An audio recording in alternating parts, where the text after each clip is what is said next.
وعلیکم السلام سر، کیا حال ہے؟ ٹھیک ہے سر؟ کیسے ہیں بھائی؟ ٹھیک ہیں؟ چھپے چھپے آ گئے؟ جی الحمدللہ سر۔ جی سر، تھوڑا مسئلہ ہو گیا ادھر ہمارے محلے کی مسجد میں۔ انشاءاللہ اللہ آپ کو آپ کے بچائے اور رکھے ان کے شر سے۔ جی آپ کے اور انجینئر صاحب کے خلاف فتویٰ نکل گیا نا۔ میرے خلاف فتویٰ؟ اوکے ہاں، اس لیے ماز ڈال کے آیا ہوں سر۔ ویسے میں انڈیا سے ہوں۔ جی سر۔ انڈیا کرناٹک سے، میسور۔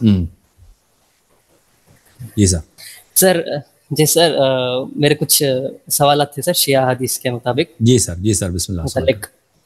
جی سر، سر الکافی کی والیوم 8 جی سر، چیپٹر 55 حدیث 55 یہ ایکسپلین کر رہی ہے کہ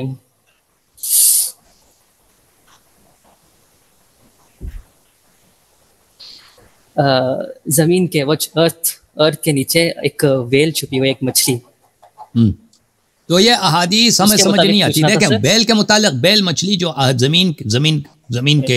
زمین اس کے سینگ پر ہے، تو پرانے زمانے میں دیکھیں ستاروں کی جو جرمٹیں ہوتی تھیں پرانے زمانے میں، ان کو عرب جو ہے حیوانوں کے نام سے پکارتے تھے۔ آسمان میں جو ستارے گیلیکسیز ہیں مختلف قسم کے، ان کو عرب ستاروں، کیونکہ عرب جو ہے رات کو بہت سفر کرتے تھے۔ سمجھ میں آ رہی نا بات آپ کو؟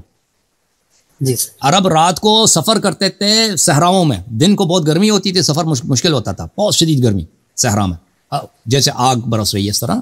تو دن کو وہ آرام کرتے تھے جب سفر کرتے تھے، اور رات کو سفر کرتے تھے، اور رات کو سفر کرتے تھے تو اونٹ پہ بیٹھ کے ان کو ستارے، بڑے نظارے ہوتے تھے، ستاروں کو دیکھتے تھے عرب لوگ، راستہ بھی اسی سے ڈھونڈتے تھے۔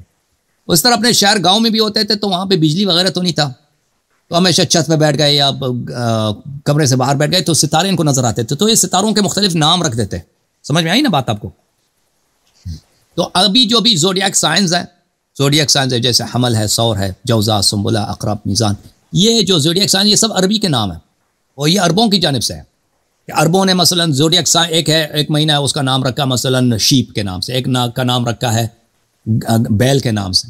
سمجھ میں آ رہی ہے؟ تو یہ اس زمانے میں مختلف جو گیلیکسیز تھے وہ ستاروں کے نام پہ ہوتے، ستاروں کے نام عرب رکھتے تھے جانوروں کے نام سے، کیونکہ ان کی جرمٹ جو ہے نا، آپ سن رہے ہیں نا میرے بھائی، ان کی شکل ملتی تھی جانوروں سے، لیکن یہ ستارے کیا کرتے ہیں؟ موو کرتے ہیں، ستارے حرکت کرتے ہیں، آپ کو پتہ ہے ان کی حرکت جو ہے زمین سے ایک دفعہ آپ کو نظر نہیں آتی، لیکن 100 سال کے بعد، 1000 سال کے بعد ان کی حرکت پر پتہ چل جاتا ہے، وہ اپنی پہلی جگہ پہ نہیں ہے۔ تو یہ ستاروں کے جو مختلف اشکال ہیں یہ ٹائم کے ساتھ تبدیل ہوتے رہتے ہیں۔ ستاروں کی جو جرمٹ ہے، کیونکہ ستاروں میں حرکت ہوتی ہے، تو یہ ان کی شکل وہ نہیں رہتی، یعنی پرانے زمانے میں جو مثلا جو بیل کی جو تصویر تھی نا، وہ اب نظر نہیں آتی ہمیں اس طرح زوڈیاک سائنس میں۔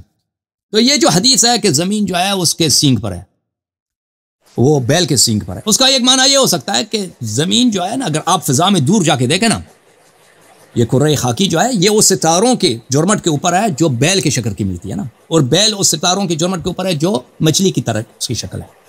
سمجھ میں آ رہی بات آپ کو؟ ایک معنی اس کا یہ ہو سکتا ہے۔ وہ سن رہا ہے زین بھائی؟ نہیں سن رہا ہے، یہ بات ہی نہیں کر رہا زین بھائی۔ اچھا سمجھ آ رہی ہے زین بھائی میں نے جو بولا ہے؟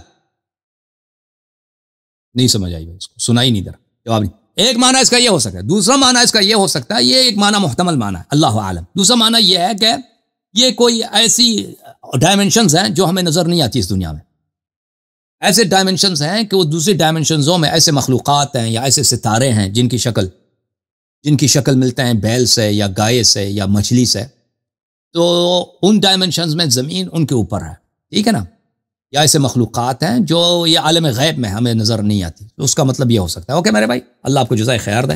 آپ بالکل گفتگو میں پارٹیسپیٹ نہیں کر رہے، میں آپ سے کہتا ہوں آپ کو سمجھ آئی نہیں ہے، آپ جواب نہیں دیتے، ٹھیک ہے نا؟ یہ کیا ہو گیا بھائی؟